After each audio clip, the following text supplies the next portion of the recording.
Engineer Man here. I'm doing a special video today where I'm going to put together a snake game from scratch in 5 minutes or less. We'll see how well that works out for me. There's really no time to waste, so let's do this. Okay, and begin. So first we need random and we need curses today. So we'll start by using curses to initialize the screen. From there we can set the cursor to 0, that way it doesn't show up on the screen. After that we need to get the width and the height from X, get max.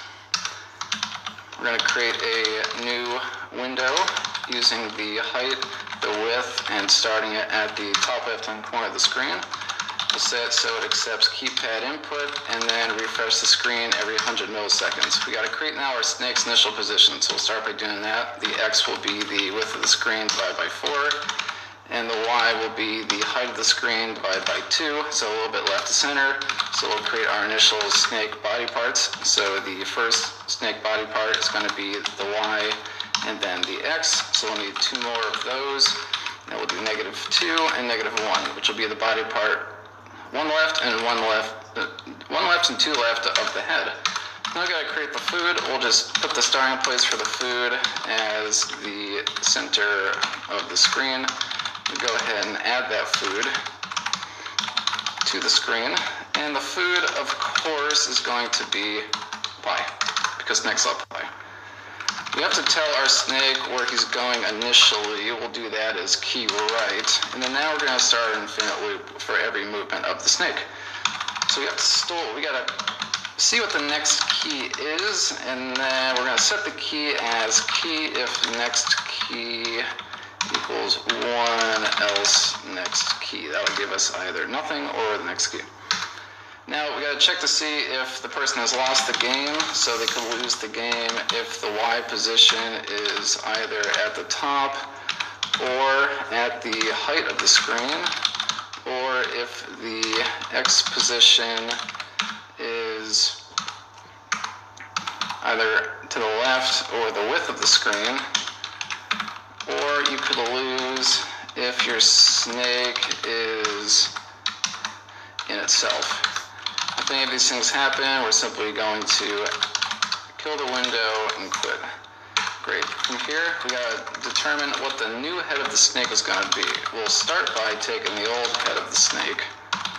That's our starting point. Here, we have to go ahead and figure out what the actual key being clicked is. Obviously, if it's a key down, we gotta take the Y position and add 1 to it.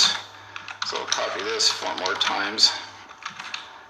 So we also have right, we have left, and we got up. Obviously if it's up, we gotta go -1. If it's left, we gotta go -1 as well. And if it's right, we go +1 on the X-axis. Great, once we've done that, we can insert the new head of our snake. From there, we're determining whether or not the snake has ran into the food. So in this case, if it runs into the food, we have to select a new piece of food. So we'll set food to none. We'll create a new food. From here, we're going to use rand_int. And we'll do the height -1 to the height -1. And 1 to the width -1. That'll be our new food location. And now we're going to set food. We got to check to see if the food is NF if NF not in snake, else none. Set it to none. If it's none, it's going to redo that loop. Forgot my thing there. And now we're going to go ahead and add that. Once the food has been selected, we're going to add it. And then again, we're doing curses.acs pie. From here, we're handling the else. We got to get the tail of the snake, so we'll pop that off. Run out of time here. And now we're going to add a space in place of where the tail piece was.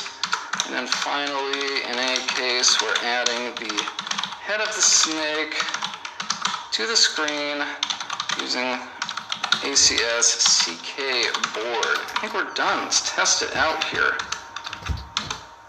Nope, we got an error. New head is not defined. No problem. Put an equal sign there. Fail is not defined. Fail. Tail. And we got a snake game. Stop the clock. We can run it around. Go get the piece. Orlando. Crashed. Now we're done. Now we're done. If you enjoy. Sultan.